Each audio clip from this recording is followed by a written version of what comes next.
सर्व प्रगती पॅनलचे उमेदवार प्रगती पॅनलसाठी मतदान करायला उत्सुक असलेले मतदार आणि प्रगती पॅनलच निवडून यावं यासाठी प्रयत्न करणारे मतदार नसलेले परंतु मतदार हेच पॅनलचे लोक करतील अशी आशा बाळगून असलेले माझ्यासारखे सगळे कार्यकर्ते. तर मित्रांनो, आज आपल्या नारळ फुटलेला आहे. शिवानंद महाराजांशी चर्चा करत होतो.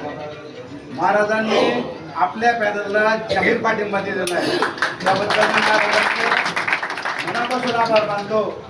ज्याच्या पाठीशी गोविंद महाराजांचा वंशज आहे ते पॅनल आल्याशिवाय राहणार नाही.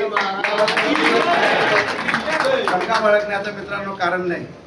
आप्पासाहेबांनी सांगितलं, डॉक्टर साहेबांनी सांगितलं, बिहार माने सरांनी सांगितलं, ही मोठी माणसं आहे. मी त्या मानाने छोटा आहे, परंतु आपल्याला थोडंसं एक दोन गोष्टी सांगेल. शाळेच्या बद्दल त्या लोकांनी सांगितलं. आप्पासाहेब मागच्या वेळेस भाषण केलं होतं त्या पॅनलसाठी आणि तुमच्याबद्दल बोललो होतो, तुम्ही चुकीचं काय केलं वगैरे वगैरे. त्यांनी सांगितलं होतं की मी फी घेणार नाही. आता तुम्ही सांगितलं डॉक्टर साहेब फी घेणार नाही. आप्पासाहेब तुम्ही सुद्धा सगळ्यांना शब्द द्या की कुठल्याही प्रकारची फी घेणार नाही. आणि असं जर तुम्ही फी घ्यायचं प्रत्येकाला आम्ही आंदोलन, कारण लोक काय करतात. एक मिनिट, मागच्या 3 वर्षाचा कालावधी तुम्ही मला पाहिलेला आहे. मी 3 वर्ष काम करत असताना कुणीही माझ्याकडे विद्यार्थ्यांचे पालक आले, ज्या पद्धतीने संस्थेला तुम्हाला मदत करता येईल त्या पद्धतीने तुम्ही मदत करा. तुम्हाला जेवढ्या ज्याची परिस्थिती असेल त्यांनी द्या, ज्याची परिस्थिती नसेल त्यांनी देऊ नका. अशा पद्धतीचं मी काय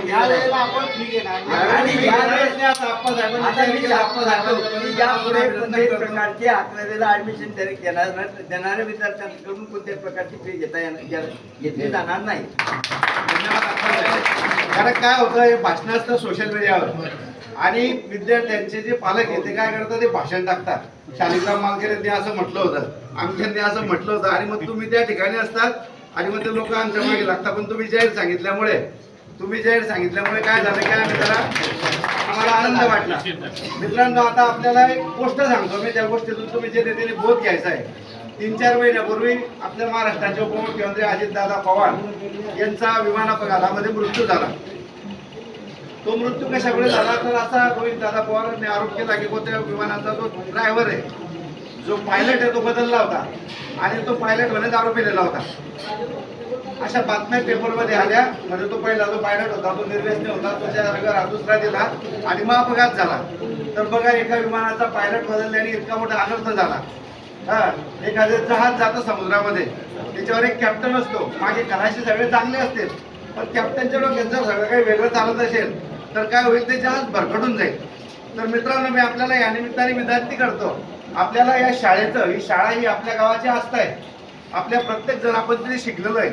आपल्या इथे के.बी. पाटलांसारखे युनिव्हर्सिटीचे कुलगुरू झालेले ते या ठिकाणी शिकलेले. आपली श्वेता असेल, आपली निकिता असेल, या फॉरेनला जाऊन लंडनला जाऊन शिकलेल्या या शाळेच्या विद्यार्थीने डॉक्टर झाले आपल्या शाळेत. अग्रवाल डॉक्टर दिनेश अग्रवाल तिथे मोठा प्रॅक्टिस करतो. तर या सगळ्यांची आस्था आहे. लोकांना 4 ते 395 तुम्ही सभासद आहात. आम्हा सगळ्यांना का रस आहे याच्यामध्ये, कारण आमचे मुलं तिथे शिकले, आम्ही तिथे शिकलो आणि येणारी पिढी शिकेल. विद्यार्थ्यांची संख्या तिथे निश्चित वाढली पाहिजे. 4,500 विद्यार्थी असलेल्या शाळेत 25-26 विद्यार्थी. याच्यातून काय होणार आहे, आपला कोणाचा मुलगा, आपला कोणाचा काका, आपला कोणाचा भाऊ सरप्लस होणार येणाऱ्या काळात. नवीन भरती होणारच नाही. जे शिक्षक आहे, विद्यार्थी जर कमी झाले तर शिक्षकांना काढून दुसरीकडे कुठेतरी